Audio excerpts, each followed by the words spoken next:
In this video, I'm going to break down Batman versus Superman.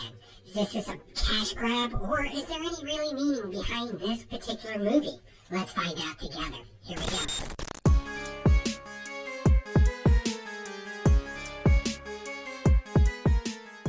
Batman v Superman: Dawn of Justice, and winner of not one, not two, but 0 Academy Awards. The film follows a bunch of people with secret identities, where everyone pretty much knows everyone else's secret identity, and it doesn't seem to matter, where every scene is either incredibly loud or incredibly quiet. This means something. Where, when all else fails, just have Ben Affleck stare ahead gravely. Listen to me now!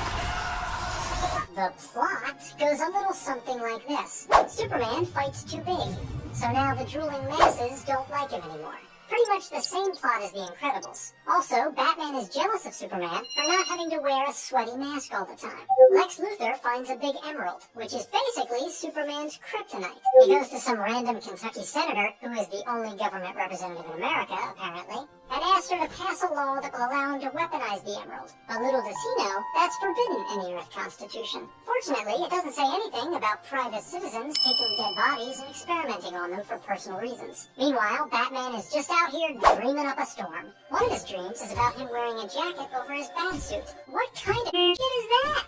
They have a big meeting to dish about Superman, but then Lex bombs the meeting. Which, if you think about it, is just his quirky way of contributing his 2 cents.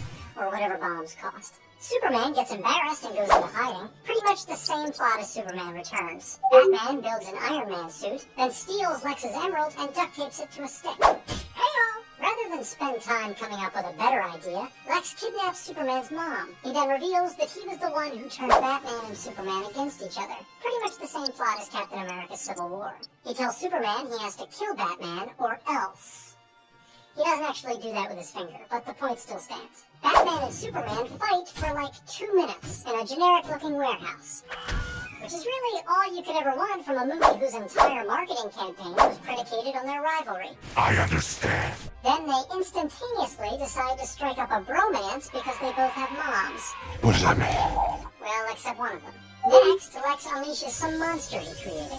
I don't know. Will the fighting never cease? Wonder Woman watches it on pay-per-view for a while, then eventually decides to go help out. Superman stabs the monster with the Emerald Spear instead of asking one of his friends, who wouldn't be severely weakened by the spear, to do it. Almost as if he had a death wish. In jail, Lex goes for the Chrome Dome look. Pretty much the same plot as X-Men Apocalypse. They throw 2 funerals for Superman, and Batman and Wonder Woman discuss whether or not they should join the Avengers. We have to stand together.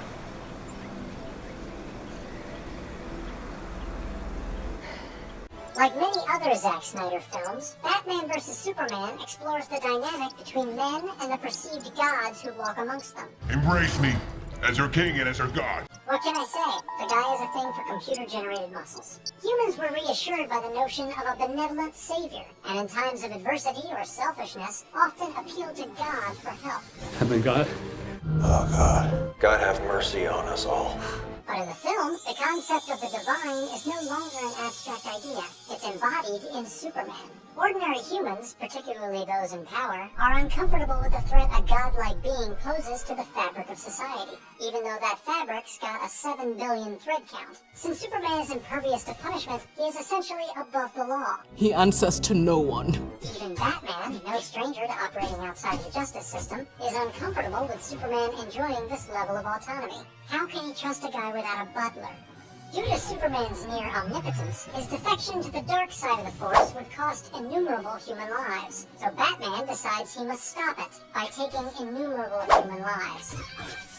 Batman's logic is akin to an existential risk calculus, a political philosophy employed on Earth in response to the proliferation of nuclear weapons, or nuki-dukes. When the consequence of an event is global annihilation, even a small probability of its occurrence is unacceptable, which is to say, bad.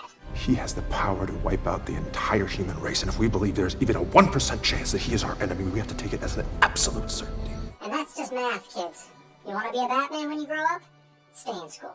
Another element at play is childhood abandonment, specifically that of rich white dudes. The magical thinking of orphan boys. Both Batman Superman and Lex are orphans whose daddy issues cause them to distrust the idea of God, the ultimate father figure, and also the ultimate bad boy.